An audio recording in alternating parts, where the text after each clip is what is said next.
Magandang hapon mga kabay. So meron pa akong approved estimate dito ulit. 39273. Ayan. Bali ang model nito mga kabay, DW810. Ang sira nito mga kabay ay gearbox. So ito po yung bagong gearbox ng mga kabay. Ayan. So ito po yung sira nung luma niya. Tapos syempre carbon brush. So tara mga kabay, samahan nyo ako, kakabit natin.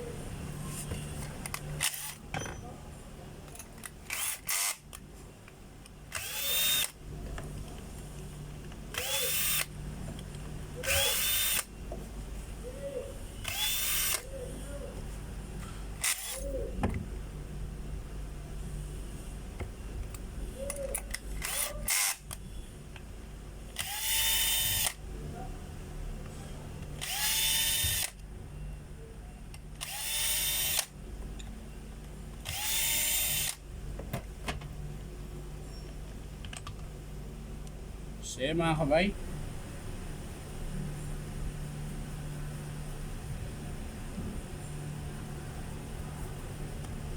kailangan din po muna nating kalasin yung kanyang carbon na luma. Siyempre papalitan natin ng bago mga kabay. Ayan.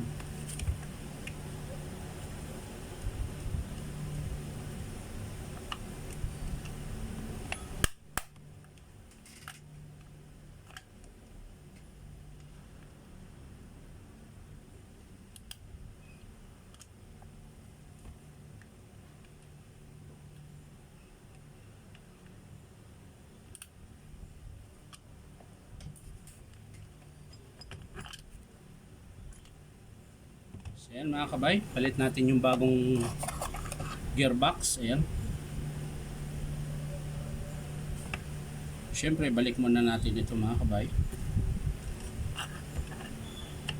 Ayan. Bago nyo po ilagay yung bagong gearbox. Pag medyo matigas mga kabay, paluin nyo lang ng rubber mallet.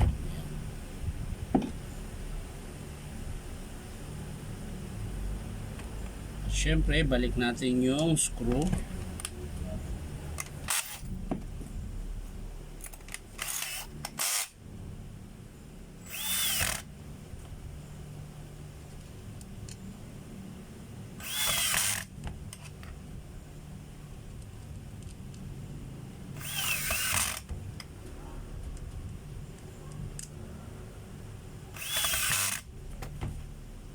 Ayan.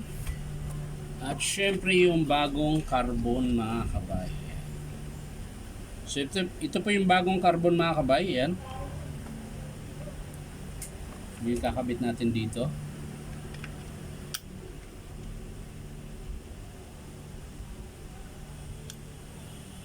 Yan. Syempre po kailangan mo natin ng long nose. Ano ba yung long nose ko?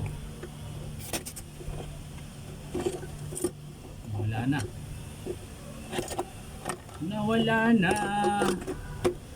O, nasa ilalim.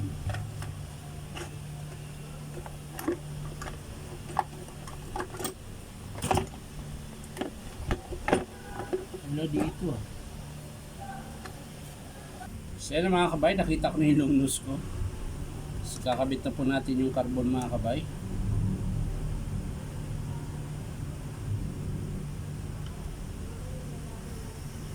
Yan, pati sa kabila mga kabay.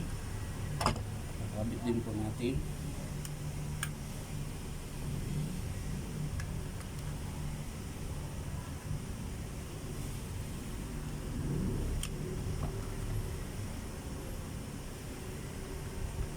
Yan. Ayan na. Tapos na mga kabay. Sasara na lang natin yung takip ng carbon.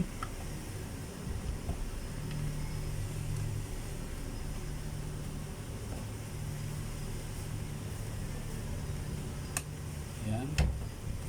Sa kabila rin mga kabay.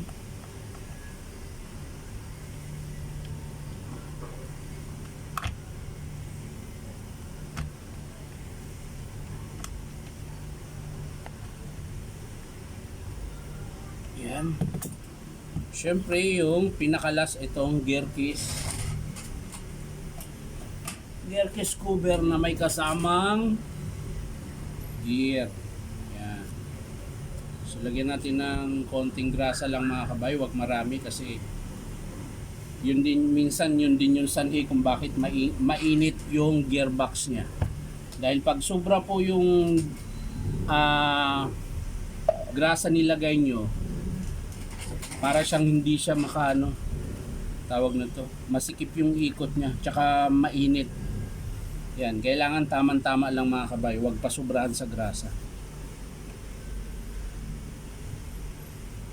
So yan na mga kabay, kakabit na natin yung screw. At nang matapos na po tayo mga kabay,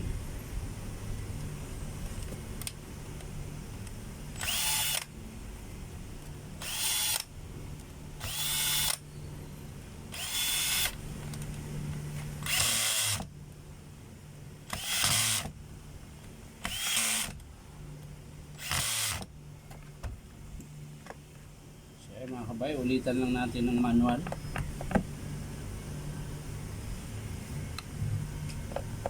Para talaga mahigpit siya.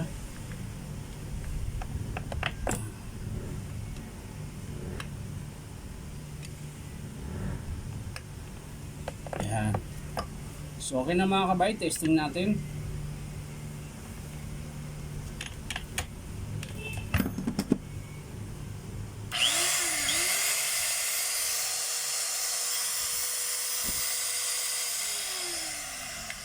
So check natin yung lock spindle kung gumagana. So ayan mga kabay, okay na.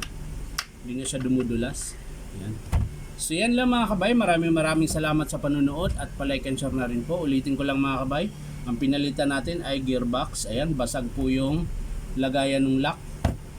Tapos syempre yung kanyang carbon brush. So yan lang mga kabay, maraming salamat sa panonood at palike and share na rin po. At syempre po, subscribe niyo po itong aking YouTube account na Inyong Tabay. So maraming salamat. Bye-bye.